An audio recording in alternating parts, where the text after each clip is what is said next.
خب امروز گفتم که بریم تو بالاترین نقطه فورتنایت 500 متر بیلد کنیم ببینیم که و بپریم ببینیم زنده میمونیم یا نه. خب اینجا رو که بیلد کردم آخر دیگه داشت متریال هم کم میومد دیگه و بالاخره میرسم به اون نقطه‌ای که پکیج هست و از اونجا میپرم پایین و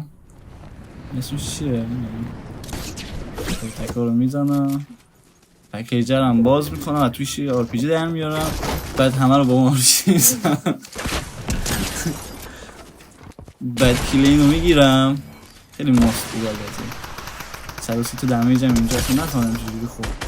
130 تا دمیج هم اینجا به این دادم دیگه اینو با آر پی جی خالی کردم یه شاتگان کشیدمش خیلی